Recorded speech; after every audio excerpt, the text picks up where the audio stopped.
mes amis, tu me les dis, moi, aujourd'hui, nous allons entrer dans un sujet qui est vraiment loin. C'est une réalité qui a frappé plusieurs millions de monde qui vivent dans le pays États-Unis, dans le pays Canada, dans le moment où on parlé là. Côté la vie a vu trop cher pour eux, on travaille plus, mais on pas qu'à vivre, on pas qu'à faire économie, on pas qu'à payer docteur, on pas qu'à payer loyer sans on pas entrer dans dette. Et puis pire toujours à me les dis, moi, Américains ressenti pas la caillou encore yo pas senti y a vivre dans pays États-Unis. Eh bien pile monde a plein côté y a fait qu'on est qui depuis longtemps yo te vendre pile monde yon rêve. Yo te dit yo pour yo aller l'école, prendre diplôme, joindre un bon travail, acheter caille, acheter machine, bâtir carrière et puis après ici. Mais journée jodi en pile monde a découvert que rêve ça tourner un piège. Côté on fait qu'on est qui caille là c'est banque là qui possède, machine nan li même c'est banque là qui possède, diplôme nan vinn ak dette étudiant, travail la prend toute la vie mon. Côté en pile monde gain tout apparence succès, mais yo pas gain la paix, yo pas gain temps, yo pas gain l'argent, yo pas gain qualité la vie. Si me les dit moi yo moun après les ambre pour la vie chère dans pays États-Unis ak Canada. Côté prix market yo monté en pile. Article de base tant cousé, lait, viande, légumes, riz, l'huile, pain, tout bagay vinn cher. Vin piché et pas vin cher non vin piché côté gen famille qui entre dans market même quantité l'argent yo te kon dépenser avant mais kounya jodi a yo sorti ak moins manger dans côté avant yo te kon sorti à 5 sachets market kounya sa un seul sachet a sorti et deuxième gros problème dans team TV moi c'est logement k'ap calé moun côté loyer prix ka yo monti tellement haut en pile moun pas ka joindre côté abordable pour yo rete gen moun qui a vivre dans ti appartement qui pas même gen chambre mais yo paye prix yon gros caille et kon vidéo k'ap circuler sur tout réseaux sociaux yo Team Lazy TV moi côté une jeune dame américaine qui rete dans appartement 200 pieds carrés non basement il fait connait qu'il paye presque $1,800 par mois ça pas même inclus service public tant que courant de l'eau gaz internet il fait connait qu'il travaille 10 heures temps par jour 5 jours par semaine ça veut dire 50 heures temps travail chaque semaine mais l'elle fin payer loyer wardrobe paiement machine, assurance machine, médicaments, avec l'autre dépenses obligatoires, il fait qu'on est qu'il rete à environ $50 seulement pour tout mois. Est-ce que vous entendez $50 seulement qui rete dans men? Et $50 ça qui rete c'est pour gaz, manger, papier toilette, savon, produits nettoyage avec n'importe l'autre besoin. Ça veut dire si machine dame nan gen un petit problème ni crasé net, si le malade ni crasé, si gen une urgence, il mourir fret. I'm an American. I live in a 200 square foot flat that has no bedroom. I pay almost $1,800 a month for it now. That's not including utilities. I work full time. I work 10-hour shifts. I work 5 days a week. After I get my paychecks, if I'm to take out rent, utilities, my car payment, which is a 2016 used car, if I take out insurance on the car and medical expenses for my medication, I'm left with about $50 a month to cover for gas, food, and anything else I might need, such as like toilet paper, cleaning supplies, literally anything, except going to a doctor. Like I haven't seen a doctor outside of my psychiatrist for like 3 years now, because fuck, I can't afford that shit. So needless to say, I'm in debt. I was already in debt. But just in the last year, I've added $10K to my debt because girls gotta eat. When I made a video about this last year, I got a lot of hate for it online. People saying I need to just pick myself up by the bootstraps, you know, that I'm not trying hard enough. But I think people in America now are realizing that, like, yeah, you're one small step from getting to where I am, to homelessness. And more people are living like me every day. Degrees don't matter here. It just matters what kind of family you were born into, I guess. If you have money, you can sit in a bank and make money. But if you're a worker, you're not really a person here. You're just an asset. And where do you go when it's illegal in some states to be homeless? Why are we considered one of the wealthiest nations, and yet we have almost 1 million people on the streets living, and we can't take care of them? Why are we starting wars and sending money to other countries instead of helping the people here? Or even just using that money for good overseas instead of fucking evil? Americans are so used to hearing fake news that most of us probably still aren't aware of how the world actually works or what history it's actually had. And most of us are just trying to get through each day. We want to leave. We want to have a better life. How do you leave when you don't have money? You know, how do you just go to a different country and not just be homeless there? How do you even get there? I'm an American, and I'm just the average American. Don't come at me for the word flat. Granny flat is a thing in the United States. Et puis, Timlezi TV, moi, c'est qu'on s'en pile mon a vivre dans le pays États-Unis, journée aujourd'hui, c'est bill seulement cap crasé yo. Et en pile mon dans moment, yo a plein parce que dette carte crédit vinn tourner un piège pour yo. Parce que salaire pas monter même gens, ak prix la vie. Côté en pile mon obligé utiliser carte crédit yo pour yo capable acheter manger, pour yo payer gaz, pour yo payer bordeaux, pour soit acheter bagay nécessaire. Mais carte crédit ça Timlezi TV, moi, il pas une solution. Li vinn tourner une chaîne dans pied moun yo parce que l'on pas payer balance dans net, intérêt à monter son intérêt et puis d'être là lui-même la vin plus gros la monter plus gros toujours qui même monde qui fait connaître que yo qu'on ajoute environ $10,000 sous dette yo pas parce que y a vivre dans l'ex mais plutôt parce que yo besoin manger travail là pas qu'à répondre à besoin yo et Timlezi TV moi ça c'est une plus gros vérité crise là parce que en pile monde pas entrer dans dette parce que yo acheter bagay inutile mais plutôt yo entrer dans dette là parce que yo besoin si vivre yo besoin manger faut que yo bref faut que yo payer bill travail pédi à Timlezi TV moi ça pas suffit encore parce que les monde ça yo parler gen monde qui toujours répond yo oh ou pas travailler assez madame ou pas travailler assez mon cher ou doit faire plus effort ou doit travailler plus ou doit lever tête sous propre force mais Timlezi TV moi témoignage ça yo gen l'autre vérité gen moun k'ap travaille 40 50 même 60 heures par semaine et puis yo toujours pas ka vivre c'est tout autant ou travail pour plus l'argent c'est tout autant bill yo a augmenter. Ça veut dire problème n'est pas seulement dans monde, problème dans le système dans les lois il prend 60, 80, 90% dans salaire au monde. Qui gens monde ça manger, qui gens li a mettre gaz, qui gens li a payer docteur, qui gens la fait économie, qui gens la préparer l'avenir. Et c'est là en pile monde commence à faire qu'on est rêve américain li mourir. Parce que Timlezi TV moi crise là pas seulement économique, li social tout. Bon vidéo me partager avec nous un témoignage américain qui fait qu'on est qu'il pas senti l'Amérique c'est la caille encore il pas senti la vivre dans pays il fait qu'on est qu'il il plus senti le temps qu'on est étranger dans propre pays parce que gens il t'a senti s'il t'a vivre à l'étranger il parle des gens moun yo vinn fâché gens moun yo vinn agressif moun yo fatigué et dans trafic mais c'est fait qu'on est qu'il les lumières vinn vite ou pour une seconde pour avancer moun qui dehors là commence à klaxon non li joue li dédoubler sous li enrager sous li presque pour bateau li presque pour physio presque pour péter une discussion ensemble avec mais c'est fait qu'on est que pour lui ça montre une société côté moun yo tellement bas pression yo pas gain patience encore et monsieur parler tout des peuple communauté il fait qu'on est que plusieurs années la vivre dans un appartement li ouais voisin presque chaque jour avant c'était voir hello hi yo souris ou bien souke tête yo bagay mais dans moment ça la personne ba di personne bonjour pas gen sourire encore pas gen ti souke tête encore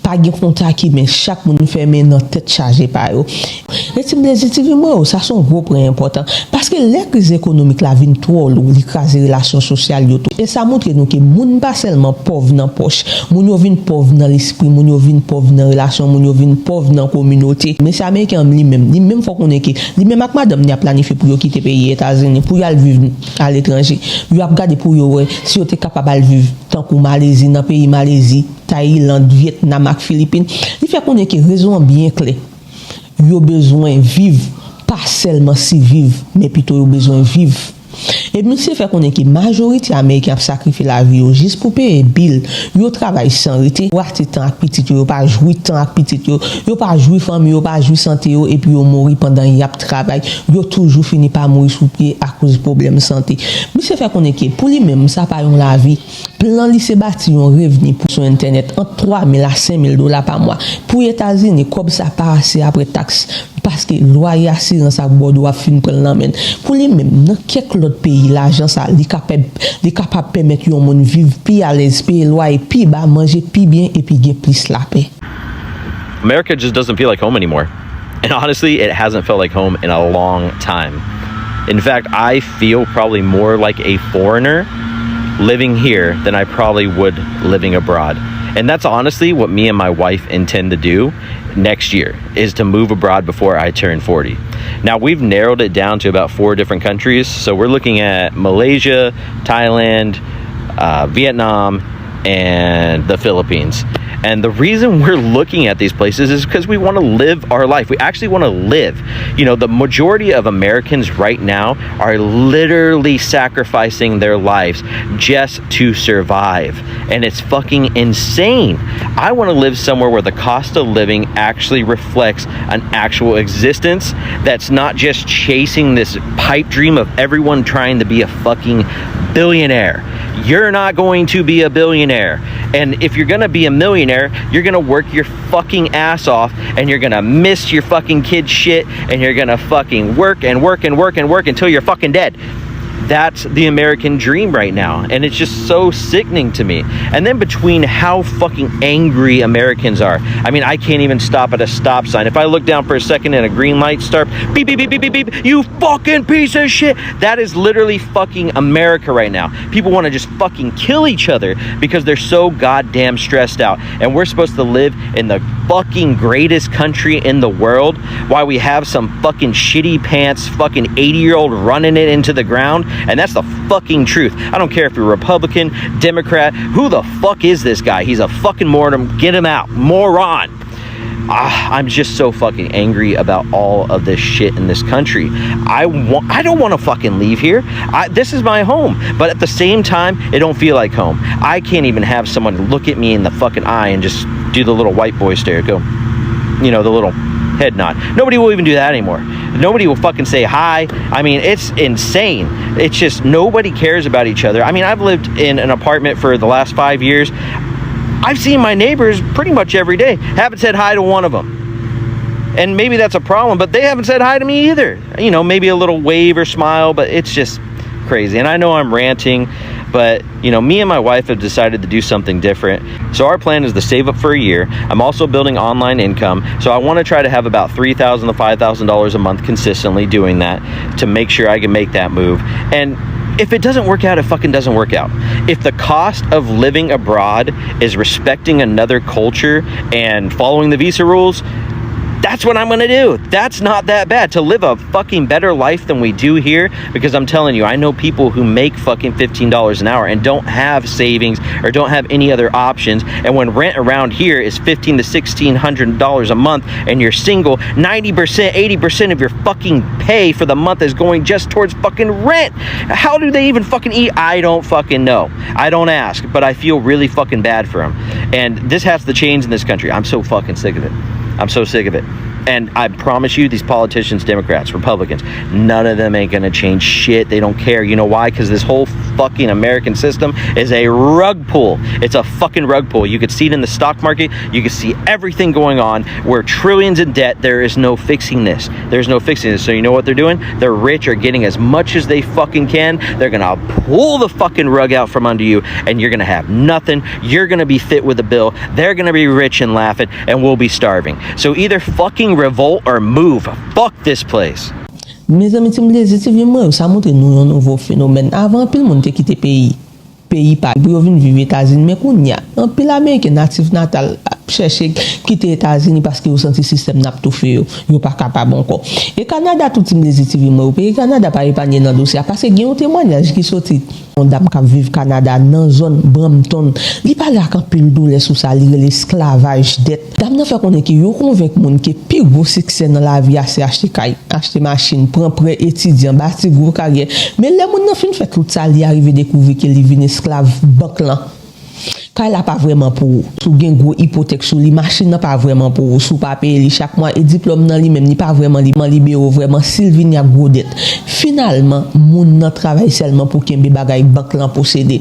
Et dame n'a fait connaître que Canada ça va pas salité encore pas ça nous penser à la vie vinche Freddy a longue moun yo gen seulement quelques mois soleil tellement Freddy arrête dans des pas gain soleil nous pas même qu'à jouer saison chalet parce que yo toujours courir de l'argent on fait qu'on est que gen moun ka fait 2 ou soit 3 jobs pour yo pas perdre caillou gen moun qui rive dans l'âge 70 ans toujours cap travail parce que yo pas ka prendre retraite tellement bagay la retraite Canada mais tu Mlezi TV moi ça me capable dire nous ça c'est une grosse question qui qualité la vie on moun capable gain c'est parce que toute jeunesse y a travail toute l'âge grand moun y a payer dette et puis l'elta doit reposer li obligé continuer travail pour survivre Ki koze sa?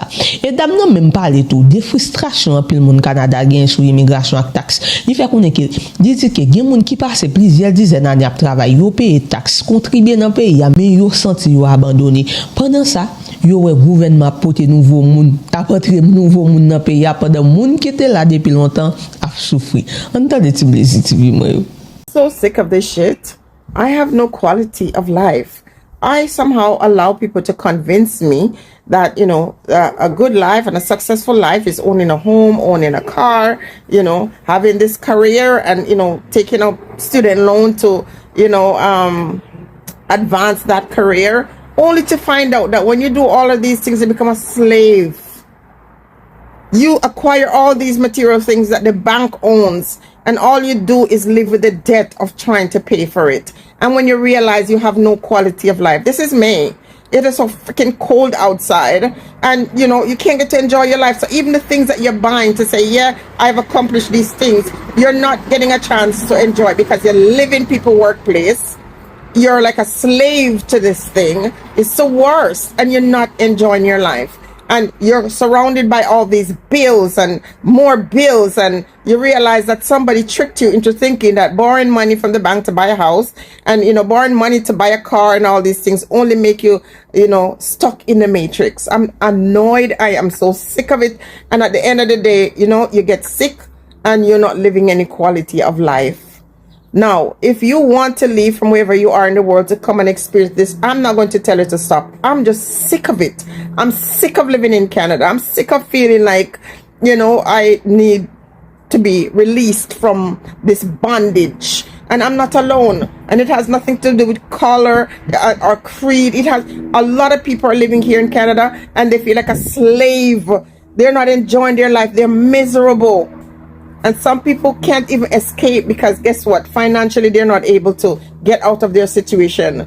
And when they tell you, you know, purchasing a home, one of the biggest, you know, achievement in life, you find out that, listen, all it does is keep you in bondage. I'm so sick of it. And freedom for me means an escape from living like this, where you have the illusion of success and all you do is not enjoy life. When you live here, June and July, before you kind of see, like, you know, the sun comes out and you're warm, and you only have a few months, and before you're back to it. I'm sick of it. So I'm not telling any Jamaican, and I'm not telling anybody, because they always mistake when you complain. And for those of you who are going to come and say, why don't you leave? I'd love to. And sometimes it's not that easy.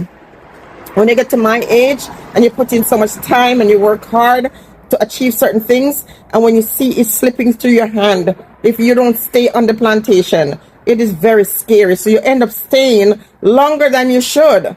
I'm sick of this life. Canada is not the place it used to be. Canada invite all of these immigrants into this space, you know, and before you know it, people who have been here paying taxes for decades are left in the side, even though they have worked hard. And people who never contributed nothing, they come here, you know, bring them, take the jobs from the people who are already here for decades and paying taxes. And now, you know, I feel sorry for myself, and I feel sorry for all the other people who have done all the work and now should be benefiting. In Brampton right now has the most people losing their homes. People who work sometimes 2-3 jobs. People who are doing everything to hold on to their shelter. It's a damn disgrace. And I just don't want to be the one to contribute to the illusion of being happy or this being that wonderful place. You're better off living somewhere in a one-room board house where you feel freedom and peace and not feel like a slave. So many people are dropping down in their workplace trying to hold it together. And I don't want to use the D word, but you know, never really getting to enjoy the things that they work for. People are coming out of retirement at 70. What kind of life is this? It is horrible. And then you got a small group of people who is benefiting from our suffering. Tim Lazy TV moi ça son sujet qui vraiment sensible en pile parce que immigration c'est une réalité compliquée. Gen immigrants qui travaillent qui paye taxes qui contribuent en pile mais gen citoyens anciens immigrants qui senti système n'a pas protégé encore parce que l'économie en vient les logements pas assez, les travail pas payé assez. Le monde commence ouais l'autre groupe monde comme menacer comme ça crise économique ka tourner crise sociale. Et dans même temps toute crise ça au Tim Lazy TV moi on l'autre bagaille cap cycle en pile sur réseaux sociaux yo. Gen monde qui fait connait qui manger États-Unis si tout viande spaghetti, macaroni, yo vinn semblé avec plastique. Gen moun qui croit que yo avon faux viande ou soit manger artificiel by population. Tête chargé Tim Lazy TV mo. Et c'est moi crise ça, li paraît seulement dans cas américain yo. Ou soit canadien, ou li frappe communauté haïtienne tout. Les haïtiens États-Unis ou soit Canada fin payer loyer, maquette, assurance, machine, téléphone, courant, gaz ak dette. Li vinn gen moins l'argent pour voyer bay famille en Haïti. Ça fait un pile famille capable remarquer dans moment là. Un pile famille qui Haïti capable remarquer dans moment ça là que transfert ou vinn diminuer. C'est pas parce que moun l'autre bord de l'eau pas vle aider nous encore souvent c'est parce que yo même tout yo en bas gros pression parce que si yo pas payer bill yo pas ka manger yo dormir dans la rue et gen même moun ka fait overtime ka fait deuxième job ka fait Uber Lyft ka fait Lyft livraison travail la nuit seulement pour yo ka kembe tête yo en l'air l'aime dit pour yo ka kembe tête yo en l'air pour yo capable vivre. Ça veut dire travail pour bill seulement gen moun qui qu'on a fait mes kay 2500 $3000 deux fois non semaine yo dormir dans kay ça. Deux fois non semaine yo dormi dans kay la yo pas gen temps pour yo dormir tellement y a travail dit gen pile monde k'ap travail États-Unis yo pas en santé yo vinn gen glou dans pied yo obligé à faire opération parce que yo campé trop yo marché trop yo travail trop gen qui gen problème santé c'est ça fait n'a souvent ouais on paquet de jeunes filles on paquet monde yo fini par gen problème santé dans pays États-Unis yo fini par gen problème pied douleur. Et Tim Lazy TV moi on capable dire nous même qui en Haïti ça t'a doit faire nous réfléchir tout. Parce que là, votre bord pas toujours gens nous imaginer là. Oui, il y a une opportunité, oui, il y a monde qui réussit, mais grand pile monde qui souffrir en silence, qui vivre dans dette, qui travaille trop, et puis qui perd santé yo. Nous même nous capables de dire qui gens yon pays qui a les têtes, yon un pays qui plus riche dans le monde là, pendant qu'il y a presque 1 million de monde qui vivent dans la rue, qui mourir grand gros. Qui gens yon monde qui travaille à plein temps et puis pas qu'à payer un petit appartement. Qui gens yon monde qui a un diplôme mais pas qu'à payer docteur. Qui gens yon monde qui a une machine, qui travaille mais santé pour esclave. Posez tête une question ça. Et puis gros question toujours Tim Lazy TV moi qui mon système ça observer. Et pendant que la travail a souffri, gros compagnie yo continue faire profit, banque yo continue toucher intérêt, marché boursier lui-même yo continue faire quelques monde vinn plus riche toujours. Et monde qui lève chaque matin pour travailler, monde qui travaille 40-50 temps par jour, c'est eux même qui paye prix. En tous les cas, Tim Lazy TV, en conclusion, l'histoire ça yo pas là pour décourager moun, mais plutôt yo là pour réger nous tout, yo là pour montrer nous réalité. États-Unis, Canada, pas paradis, tout le monde imaginer encore. Pour un pile monde, c'est un système qui bail opportunité mais qui ka tourner un piège sous pas préparé, sous pas gen bon revenu, sous pas gen économie, sous pas gen support. Parce que jodi a, gen moun qui dit yo plutôt vivre dans un petit cas simple, côté yo gen la paix, yo plutôt al vivre en Haïti, yo plutôt retourner al vivre dans l'autre anti yo plutôt al vivre dans l'autre pays passer rester dans gros pays tant pour États-Unis pour y travailler tant pour esclave pour payer bordeaux bon soit pour rester dans pays tant pour Canada.